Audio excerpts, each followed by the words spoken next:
Good day, everyone. We are happy to have Dr. Zubair Fadlullah with us. He is an associate professor in the Department of Computer Science at University of Western Ontario. He was previously an associate professor at Tohoku University, Japan, and also at Lakehead University in Canada. He was a regional health. He also held the position of the research chair at the Thunder Bay Regional Research Health Research Institute from 2019 to 2022. His research spans data collection beyond 5G communication networks and AI-driven solution for constrained communication nodes. He's a highly cited researcher and very active researcher in this area, and he's also a senior member of IEEE and member of ASEAN. We are happy to have Dr. Fadlullah with us. If you are ready, Dr. Fadlullah, the floor is yours. Hey, thank you very much, Dr. Asaduzaman, for having me here. Thank you, everyone. Good morning to all. So without further ado, I'd like to start my talk. So the title of the talk is mmWave or mmWave device-to-device two-hop relay probing, a multi-armed bandit approach.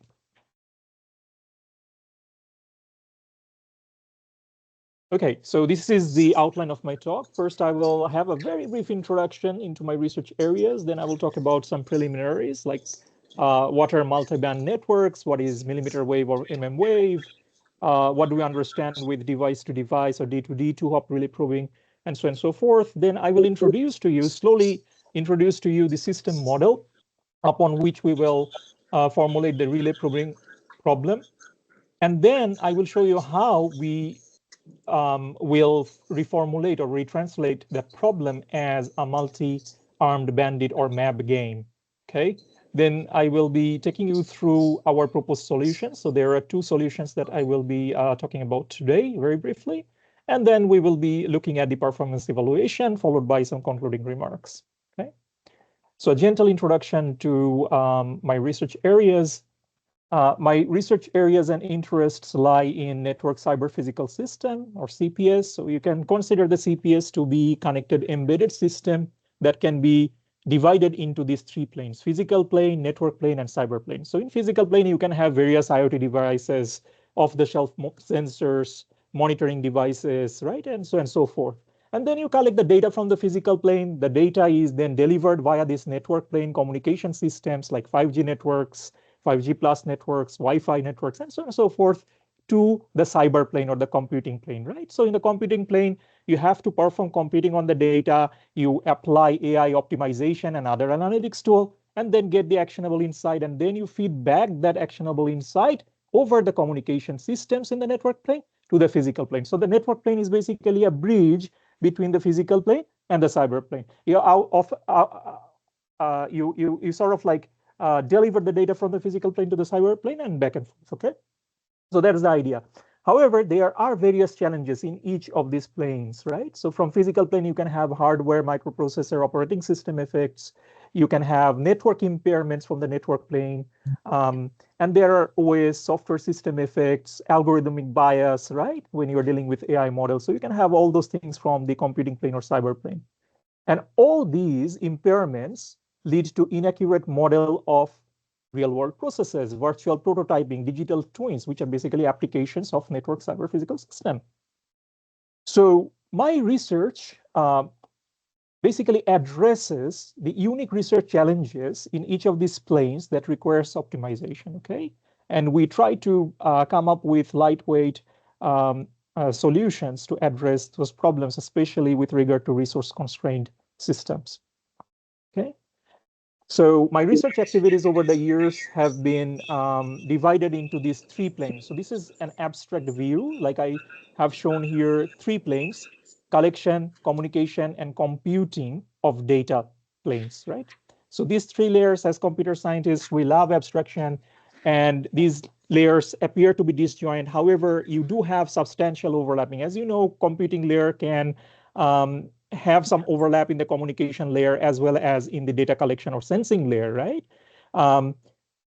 So in the collection layer, I work with a smart IoT sensor conceptualization to perform quality signal acquisition, in the communication layer, there are various communication requirements that lead to optimization problems. So I work on optimizing the cyber physical system network, including 5G plus and 6G networks.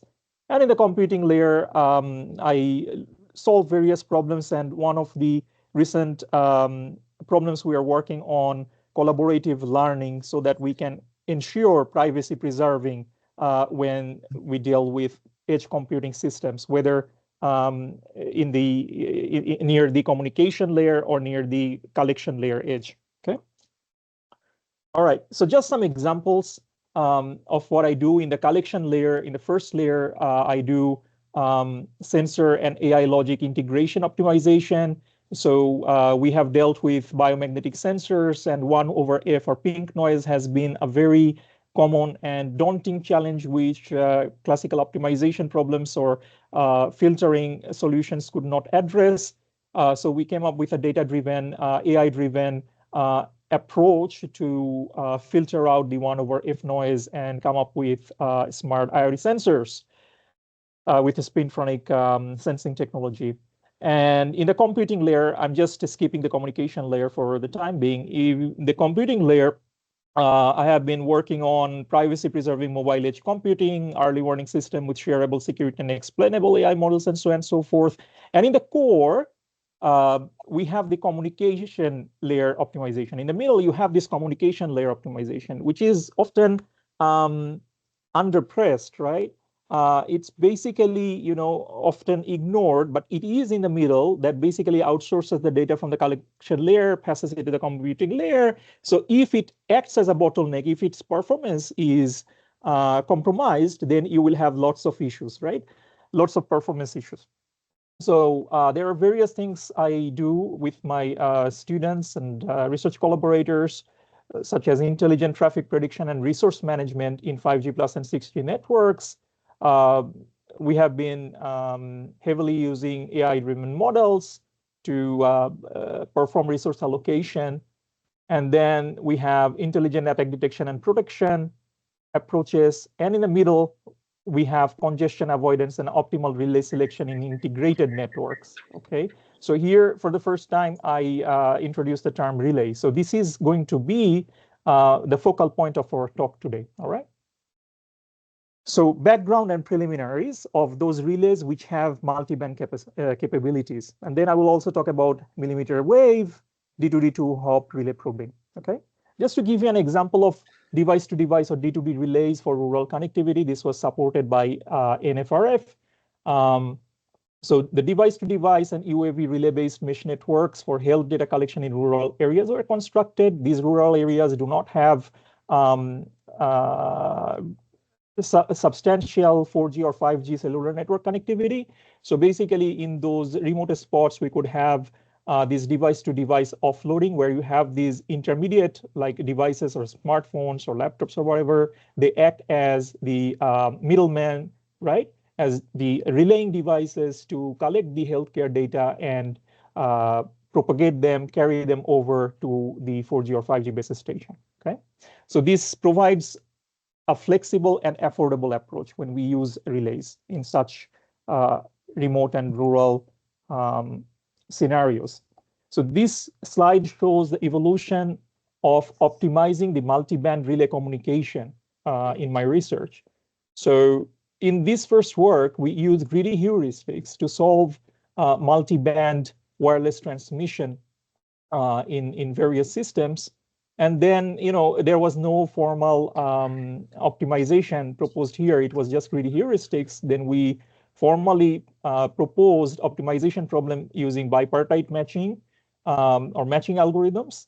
And then we reformulated this into sequential game-based distributed models. So the scenarios were changing, and then we had some data, and we used supervised learning, right, using deep learning models for proactive channel allocation to predict the channel conditions and accordingly allocate the resources, right? But in more complex setting with D2D relays, when you don't have complete information and you don't have data set, what do? You need to use some form of online learning, right? So this is specifically true for relays with channel model with unified Wi-Fi millimeter wave, and even higher frequency spectrum such as visual light communication or VLC. So that's basically opening up a new problem avenue for us. So let's talk about this millimeter wave. We know about Wi-Fi, so let's talk about millimeter wave. Millimeter wave is appearing to be a very promising technology in 5G and beyond 5G, 6G technologies, right? Millimeter wave band can provide a lot of bandwidth. So it can provide you with substantially high data rates. That's why it is one of the main enabling technologies of the current 5G and 5G plus 6G networks. Due to the high operating frequency, up to 300 gigahertz of millimeter wave transmissions, however, they have a short transmission range and suffer from path blockage. So this is one of the problems. So nothing comes for free, right? So you have some opportunity that millimeter wave provides ample bandwidth, but then you have some issues. So over here in this picture, what do we see at the very top? We see these 4G, 5G low band frequencies, 700 to 700 megahertz to 2.2 gigahertz, right? Microwave frequencies. So here you see that they are not really affected by these blockers, these buildings or trees or humans, right? Whatever are in between the path of these radio waves, they don't have a huge impact, let's put it that way. So this blocking effect is also known as the shadowing effect. Whereas with 5G millimeter wave, which uses much higher frequency spectrum, like 20 to 50 gigahertz, even up to 300 gigahertz, right? Then the nature of these waves is such that the propagation properties or characteristics of this wave is such that they are affected by these buildings or other blockers, okay? So that's one of the shortcomings. Another shortcoming is short transmission range, right? So how do we remedy these shortcomings? Device-to-device relaying can be used to extend the millimeter wave D2D coverage and route around blockages, okay? So you can embed middle nodes that can do the relaying, okay? So that's the purpose of introducing the relay. So summarizing that slide, we have opportunity with millimeter wave, you have high data rate and bandwidth with millimeter wave, but you have propagation characteristics challenges. So the solution is to introduce or embed D2D relay for coverage extension. These relays can use amplify and forward mechanism or decode and forward mechanism. So now we are ready to talk about the system model. So this is the system model that I am going to, talk about today, based on which we will formulate the relay probing problem. Okay. So consider the two-hop relaying setting. So you have a source node denoted by S, and then you have this destination node D. Okay.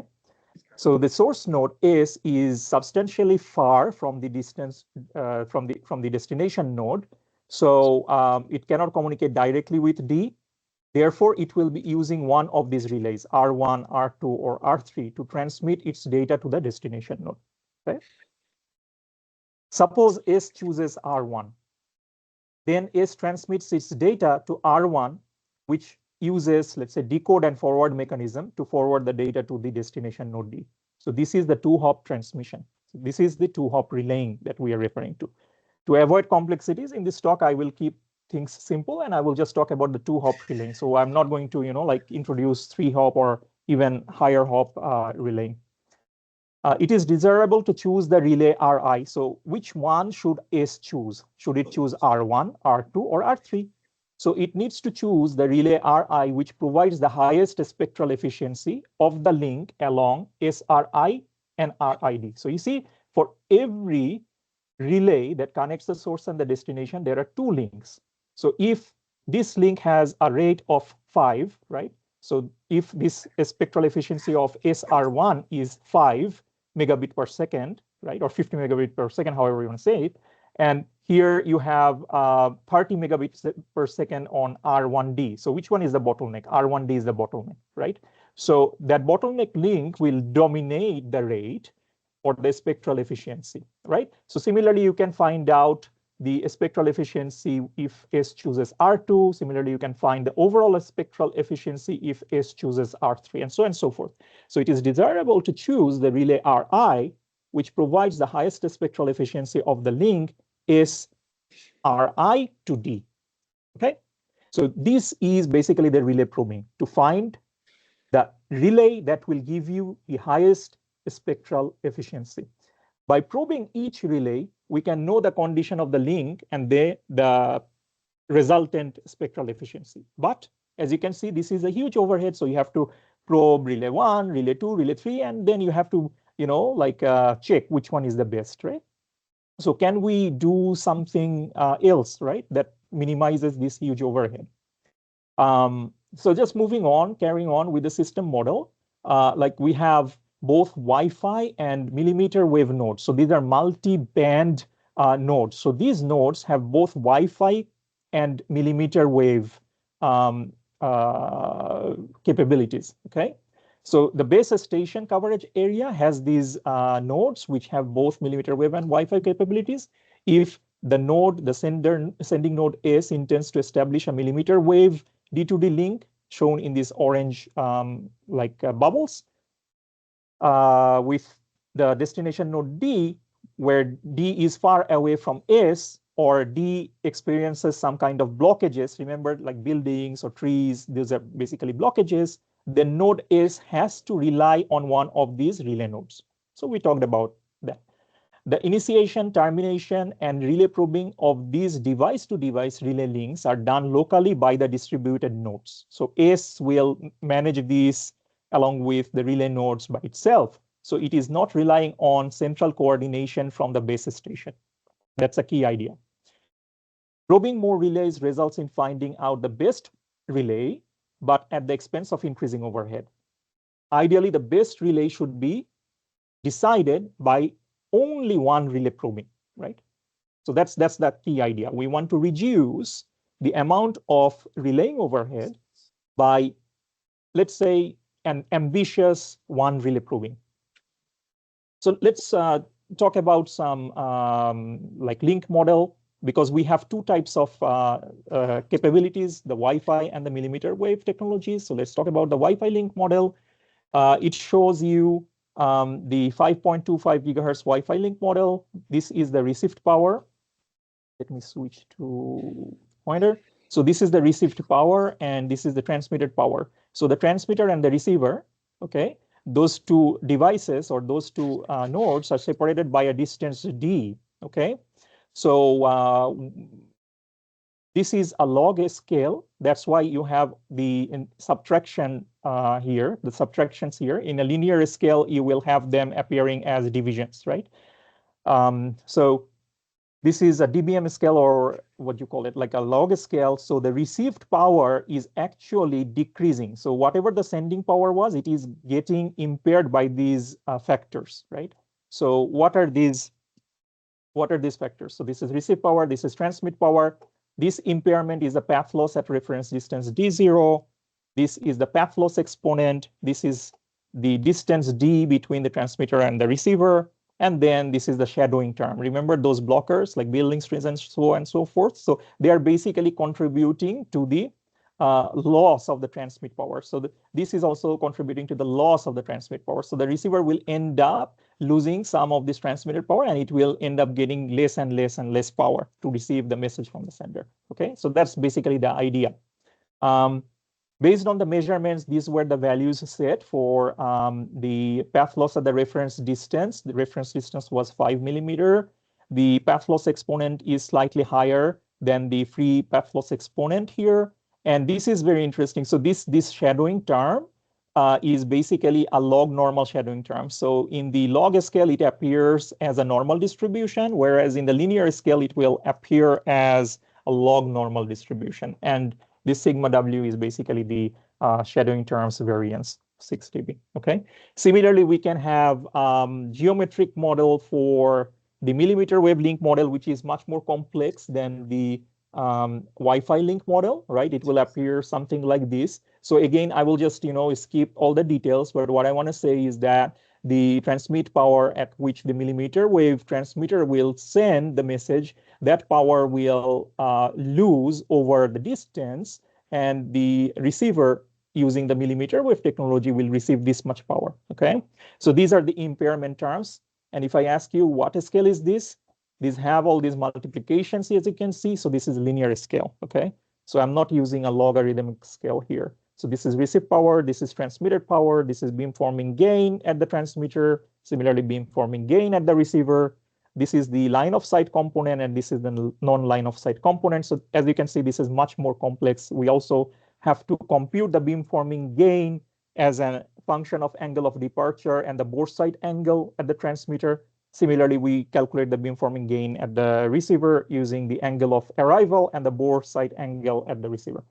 So there are things that are not shown here, so we have to unpack those things. So this is the loss component, and this is the non-loss component. They look very similar, but what is interesting is this probability here.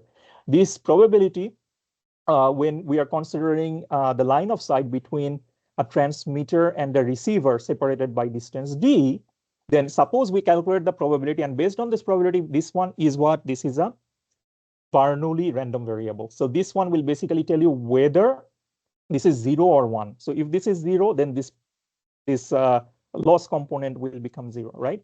Otherwise, it will be 1. So we will consider all these other parameters, other system parameters, such as this is the path loss component, this is the distance, and n is the path loss exponent, and here we consider the log normal shadowing. So these are the system parameters. And again, this slide I will skip this one. This calculates, you know, the what do you call it? The beamforming gain at the transmitter and the receiver, right? So if you want to have more details, you can read our paper, or you can also, you know, like ask me after the talk. So this is for the beam sight gain at the transmitter and the receiver. This is for the receiver. And remember the probability of the line of sight between the sender and the receiver separated by distance d. How do we model that? So we use the stochastic geometric model here. So this is basically a 2D Poisson point process, and the details are unpacked here. So I just want to tell you one thing. So this is how we calculate the probability with line of sight between the sender and the receiver separated by d. So here, this is important parameter. So this lambda is the obstacle density. We will see this during our like performance validation part of the talk. And what else? This xi is a thinning factor, which we set in our simulations to 1 for indoor scenarios. And this omega over here is the random variable expressing the radius of obstacles. So these are the three parameters that we need to be mindful of. Lambda, obstacle density, like how densely the obstacles or the blockers are distributed in the target area where we are performing our experiments. And then xi is a thinning factor, and omega is a random variable expressing how big those obstacles are, right? Okay, so now we are ready to talk about the relay proving problem based on the system model that I described so far. So the aim of the millimeter wave D2D relay proving is to find the relay Ri star, which maximizes the throughput. So throughput is denoted as THSRID from node S to D via the optimal relay Ri, okay? But in order to find this optimal relay Ri, you have to probe how many relays? You have to probe NP relays out of N relays, let's say. So if you want to express this mathematically, we have this expression. So this is the objective function. So you choose the relay Ri to maximize this throughput is RID, right? So you can simplify this in terms of this expression. So this is an overhead term. So let's unpack these variables. So this is the spectral efficiency. This phi SRID is the spectral efficiency in terms of bits per second per hertz of the relay Ri, if you choose the relay Ri. And then omega is the available bandwidth. So if you multiply omega with this spectral efficiency, you will actually get the throughput. But you cannot have this 100% throughput all the time. Why? Because of this overhead ONP. Okay. So what is this ONP? ONP is basically telling you that this is the time required for data transmission divided by the total time. The total time is this plus this. What is this TNP? TNP is an overhead time that requires for relay probing. So you have to probe all those NP relays, right? So overall time is going to cost you. You are not just using this time for sending the useful data, but you are also sending these, you are also spending time for probing the relay, which is not that good, right? So that leads to this overhead, and this will give you the net. If you multiply this with the bandwidth and the spectral efficiency, this will give you the net spectral efficiency. So you want to maximize this as much as possible by choosing the relay Ri. Okay. So what are the constraints? That was the objective function. And what are the constraints? The constraints are your Ri should be among your probed relays. So you have probed NP relays. So Ri has to be one of those probed relays. And Ri also needs to belong to the set of all available relays phi R. Okay. All right. So we talked about this, but how do we unpack? How do we express this spectral efficiency phi? So let's see. By assuming decode and forward half duplex relaying, the spectral efficiency can be written as follows. So this is the expression for this spectral efficiency down here, right?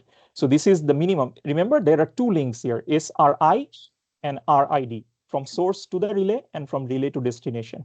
So you have to find the bottleneck of this. Remember the example I gave you, if you have 50 on one side and you have 30 on the other link, then 30 megabit per second will be your bottleneck link, right? So that's why we are using this minimum.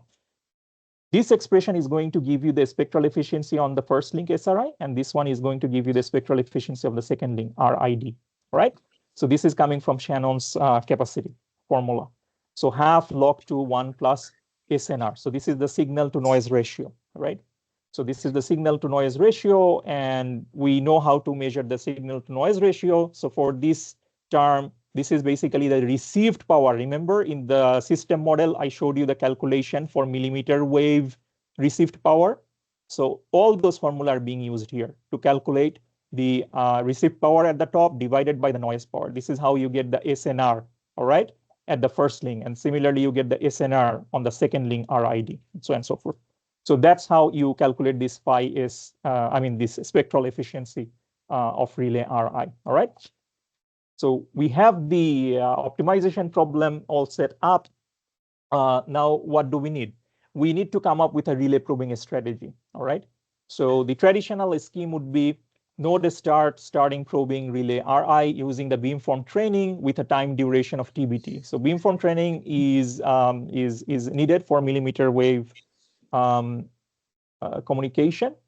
So what we are considering is this threshold power. So if the received power at the relay is greater than a threshold power, okay, so this TH refers to the threshold power, then this SRI link can be considered. That means if this condition is satisfied, then RI can be considered as a potentially viable candidate as relay, okay? Otherwise, the sender S has to probe another relay. So based on this strategy, the overhead probing time, TNP, remember we had TD divided by TNP plus TD. Remember, that's the TNP, that's the overhead probing time. That is given by this expression, right?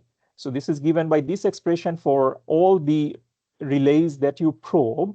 So this TBT, right? So if you multiply with this term, you will always have TBT. That means you always need to probe that relay. So you have one beamforming training time for sure, right? Then in this term, inside this term, we use this L. This is the indicator function. This equals to 1 if the received power at the relay, okay, is greater than this threshold power. We're using that equation. That means that is a viable relay candidate. So you will be probing it, and then this relay will be checking the spectral efficiency, the channel condition from that relay to the destination, right? Then this will be enabled. Otherwise, this will be disabled, okay? So if you have a successful relay, then this will become 2 TBT. That's the idea. And you keep on doing this for all the relays that you probe. So what is the challenge? As the number of relays, NP, grows, the chance of finding the best relay improves. That's great. But this increases the overhead probing time TNP dramatically, and this reduces the achievable throughput significantly, and that is the trade-off we want to address in my work. Okay, so now comes the AI part. Now comes the multi-arm bandit part. So we need to convert that problem. We need to reformulate that problem. I'm just gonna look at the time. Yeah, we want to reformulate that problem as a multi-armed bandit. Okay, so here is the problem reformulation. There is a motivation for the problem reformulation. The trade-off problem that I just talked about is basically probing more delays to find the best relay leads to a very high probing time overhead. So we want to reformulate the original problem as a multi-arm bandit. And many of you may know that multi-arm bandit is a sort of like a very basic reinforcement learning technique, right? So you can consider it as such. So we are considering, let's say, what is a single player multi-arm bandit? So you have a single player which will be playing like some multi-arm bandit. So what is a multi-arm bandit? Let's first talk about a single arm bandit. A single arm bandit is just like a slot machine that you see in casino, right? But if you have these multiple slot machines, right, they have different, they have one arm each. So you can consider this as a multi-arm bandit or map, okay? So what's happening is the player tries her luck in the first machine, right, by moving this lever or the arm of this machine. If doesn't get lucky, then the player moves to the second one, and so on and so forth, right? Tries the arm of the second machine, and so on and so forth, right? So this is basically modeled as an exploration versus exploitation dilemma. When the player is trying one slot machine, the player is exploiting the arm of that particular machine. But if that machine doesn't work out, the player wants to explore other slot machines and try his or her luck with other machines. That's the exploration. Okay, so how is this relevant to our relay probing problem? So this can be mapped via this box here. So we can consider the source node as a player, and we can consider the relay nodes that the source will be probing. The relay nodes will be considered as arms. Okay, and the throughput, the spectral efficiency, right, which translates into throughput, can be considered as a reward, right? Like the monetary reward, right? Comparable to monetary reward when you deal with a slot machine. So these are the three things we can use. So in a single player map game, in a single player multi-arm bandit game, the player selects one of the arms in each turn, which yields a reward, right? The player intends to maximize its expected reward over time. So this is very important. So we are looking at the expected reward accumulating over time. We want to maximize that. There is a fundamental trade-off between exploiting arms that give you very good average rewards and exploring the new arms. So this is that exploitation versus exploration trade-off problem.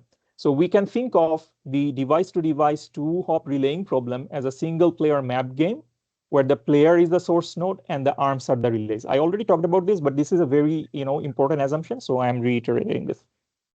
Okay, so now we will be converting that initial optimization problem into a map game, okay, or a map problem, where the S node acts as a player aiming to maximize its long-term spectral efficiency. So the objective function becomes like this. So you want to maximize, this is the omega times, this is basically your overhead factor, times the spectral efficiency, right? Now we have some additional terms and we have two summations, right? You see the difference between this and the original optimization problem. Now, why do we have these two summations?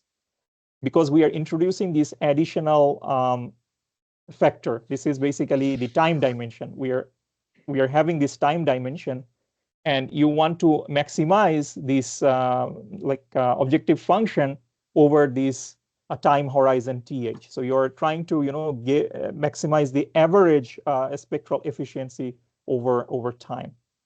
Okay, so in this case, the relays could not establish the relay link will be considered as sleeping arms and they will be removed. So this is another interesting tweak we made to the original problem.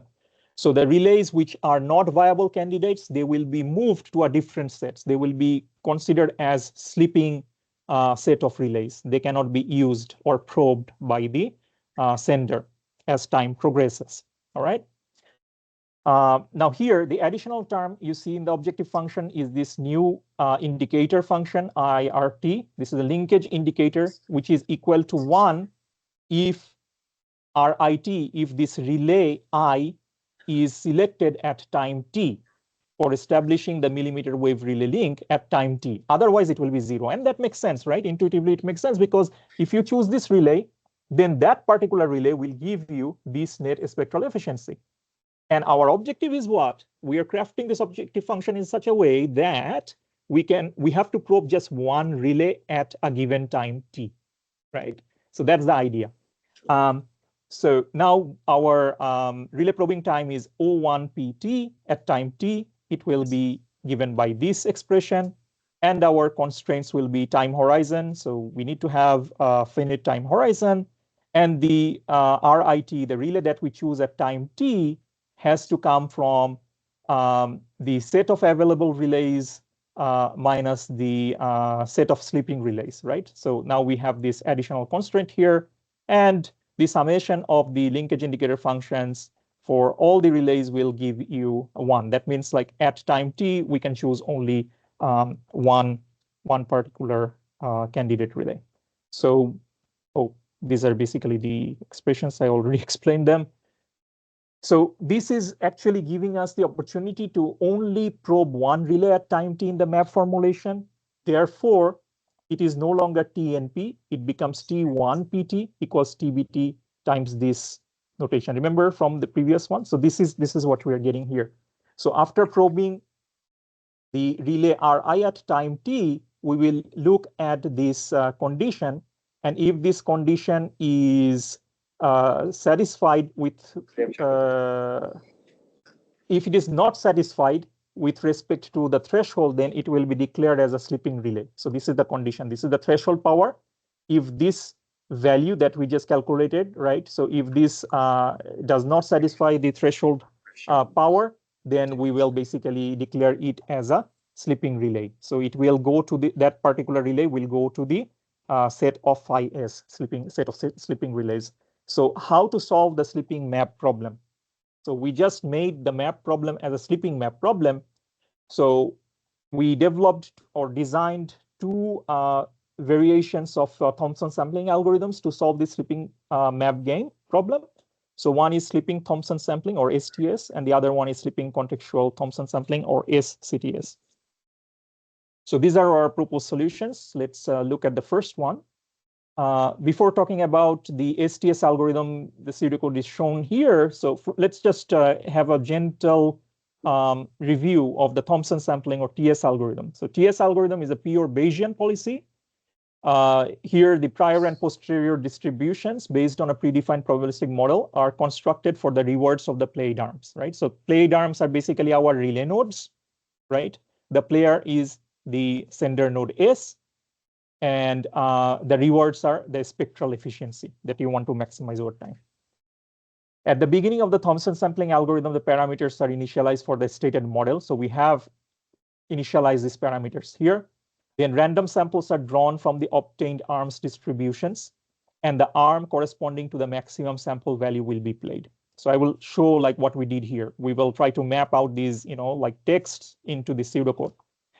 After obtaining its corresponding reward, the probabilistic model parameters of the chosen arm are updated from line 8 to line 11 for the next round of the map game. So let me just show you what is happening here. So we have input phi r. This is a set of available relays.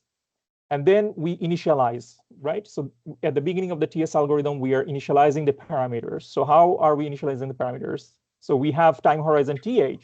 Which round is this? This is 0 round, right? So this is the initialization round. So here, the expected or the mean, however you want to refer this to. So the expected spectral efficiency is set to 0, okay?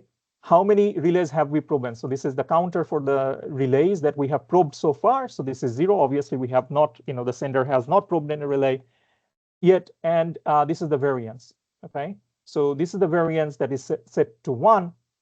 And how many sleeping nodes do we have in the sleeping set? We have nothing. That means this is non-sleeping relay node set at time t, which is set to the available relays, all the relays that are available. Now we repeat these throughout the time horizon t sub h, okay? So first, what do? We are drawing random sample from the obtained arms distribution.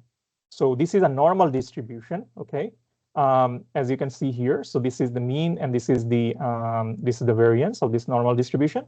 So what are we doing? We are basically randomly drawing the rewards, okay, from this normal distribution. And then we select a relay node. So those were all initialized, right? They were all initialized, and we are just trying to select one relay node, RIT star, that gives you the highest reward in this particular round, okay? If this relay node that we just selected does not qualify based on this condition, if it does not qualify based on this threshold condition that we talked about earlier, we declare that relay node to be a sleeping relay, and we update our non-sleeping relay node set, okay, by removing this current relay node that we just selected from the non-sleeping set. Otherwise, what do? Otherwise, this is a very important line here, line 8. We measure the actual spectral efficiency when we select that relay node. And then we update this counter, like we have incremented, like how many relays we have probed. Then we update the expected spectral efficiency. We update the variance, and then we iterate through this loop, okay?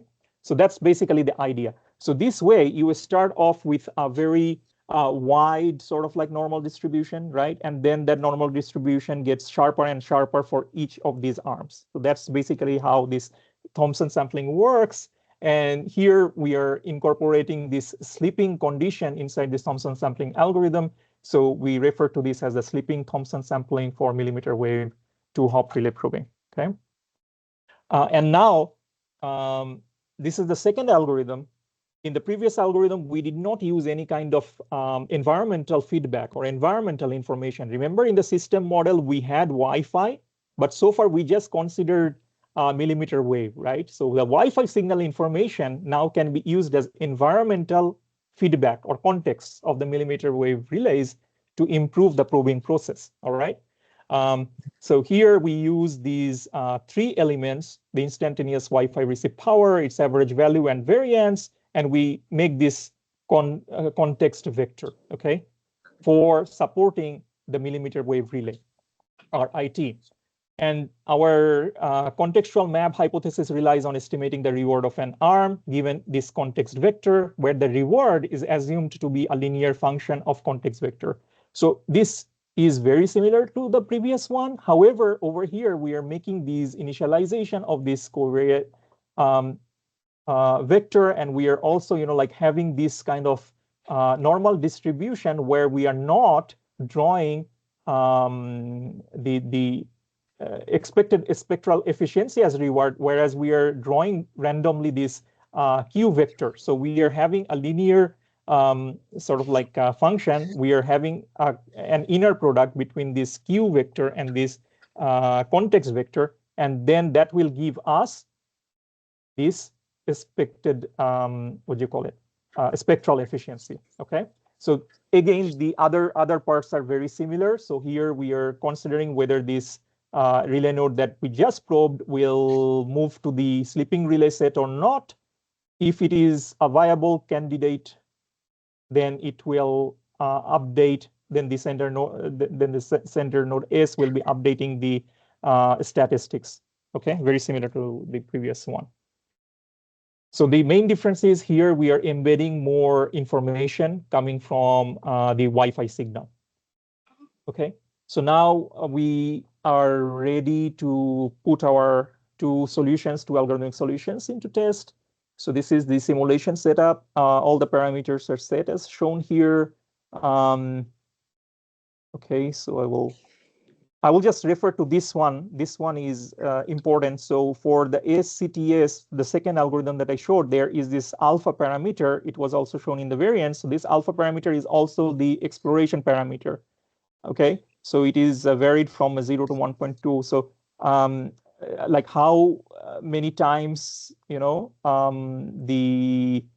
player will be engaged in exploring the arms or the relays, as opposed to how many times it will be engaged in trying those relays or probing those relays. Okay, so that's an important parameter. So we conducted numerical simulations on MATLAB to prove the effectiveness of the proposed approaches. In the simulation settings, 50 relays were uniformly distributed in a square area of 30 by 30 square meters, where the source and destination nodes were located in the opposite corners, corners of the simulation area.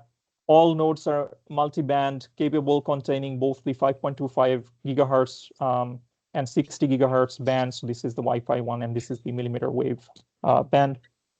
Only millimeter wave loss paths, line of sight paths are assumed, as it is the only scenario that were considered by existing benchmark schemes in these two research work, 7 and 8. Okay. So the first result is reported here. So this is the average throughput over the spectral efficiency threshold. Remember the threshold constraint that we considered. So we plot these graphs for different blockage densities. So lambda equals 0 means there is no line of sight blockage, whereas lambda equals 0.1 means that there is a blockage probability of 70%, okay, in that 30 by 30 square meter target area. So when there is no blockage, as you can see, the average throughput keeps on increasing, and there is a sweet spot over here when it gets maximized.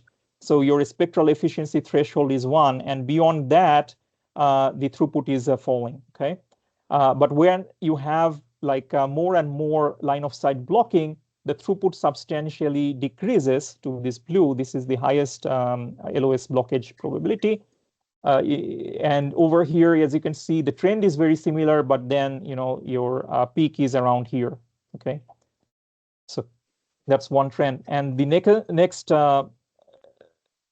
graph shows the average throughput over the different values of alpha. That was our the exploration parameter, right? So the average throughput against the value of alpha for different values of lambda shows you that alpha equals 0.1 gives us that highest average throughput. Okay, so we set alpha equals 0.1 in the rest of our simulations. Now we compare our achieved average throughput with a theoretical optimal, where all the information are known, and we can, basically probe one particular relay, because we know, with hindsight, that this particular relay probing will maximize the spectral efficiency, right? So in practice, we don't have those complete information available to the source and the relay nodes, right? Because they coordinate all these things in a distributed manner by playing this online map game. So as you can see, the proposed STS shown in this dotted line performs very closely to that theoretical optimal solution, whereas the first algorithm, which is the proposed STS, right, Slipping Thompson sampling, it is the second best. And then the existing solutions, the benchmark schemes in green and blue, they show inferior performance in terms of average throughput against the various blocking densities, okay? And here we plot the result of average energy efficiency comparison against the value of lambda. Again, CTS performs very closely to the theoretical optimal.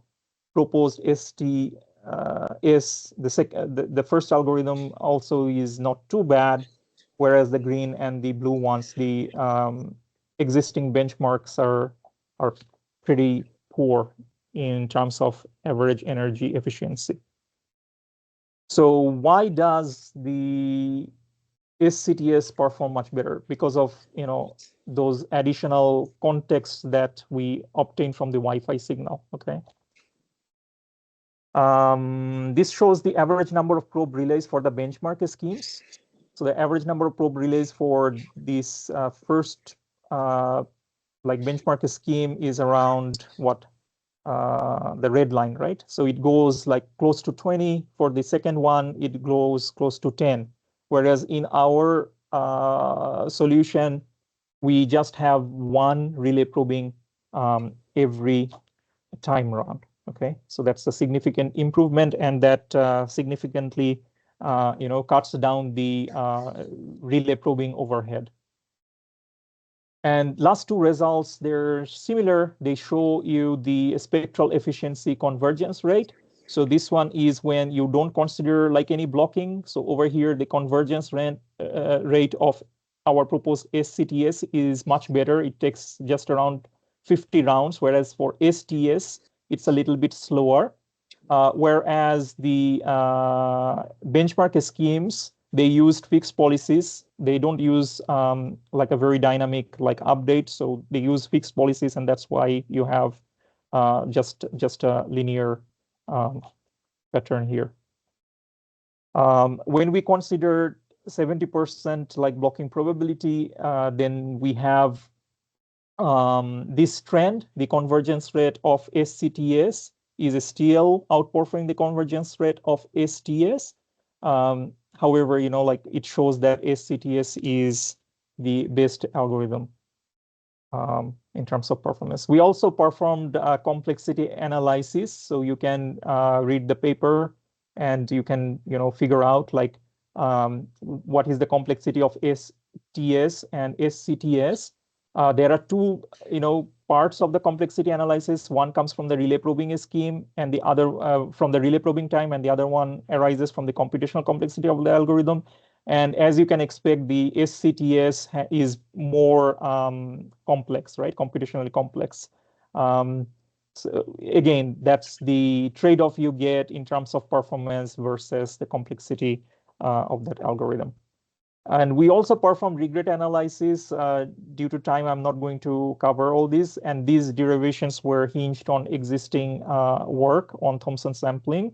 So we incorporated the slipping component to the Thompson sampling and derived this upper bound of the regret analysis. So regret analysis is basically during these time rounds over the time horizon, with hindsight, if you knew that, okay, this is the best relay that I could have chosen, but I ended up choosing something else.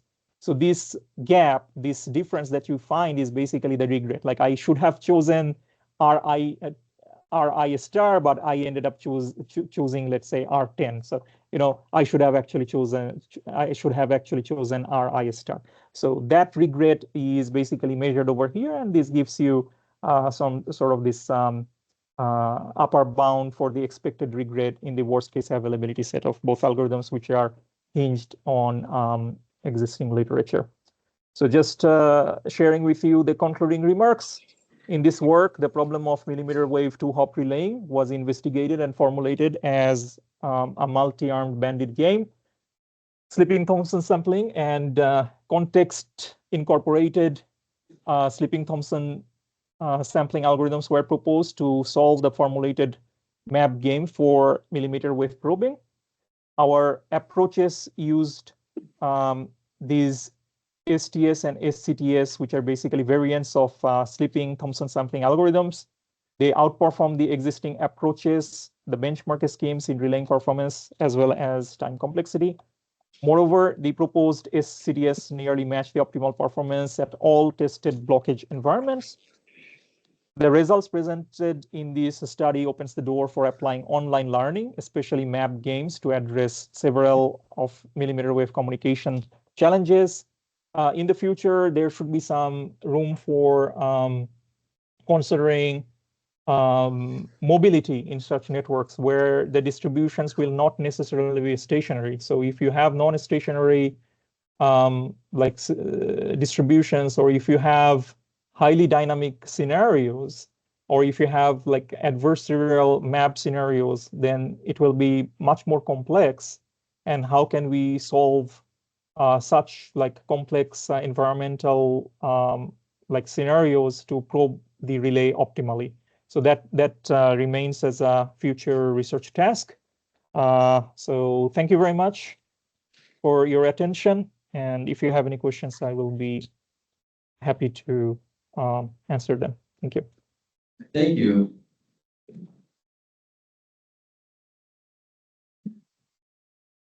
All right, do you have any quick questions? Audience, we can bring you the microphone if there are any. I just had maybe a quick question. You mentioned something about bipartite matching. Yep. In an optimization. So that's a graph that you're trying to, you maybe say a word about what you're using bipartite matching for? Right. So you could have like the sender figuring out like, like you have a set of senders and you have a set of relay nodes, right? So you can have that kind of graph and you can have the best matching between, the sender space and the relay space. But that kind of like matching problem requires you to have, how can I say, a priori information about the network, about the channel conditions, about the link conditions, about the, what is happening on the other side of the relay.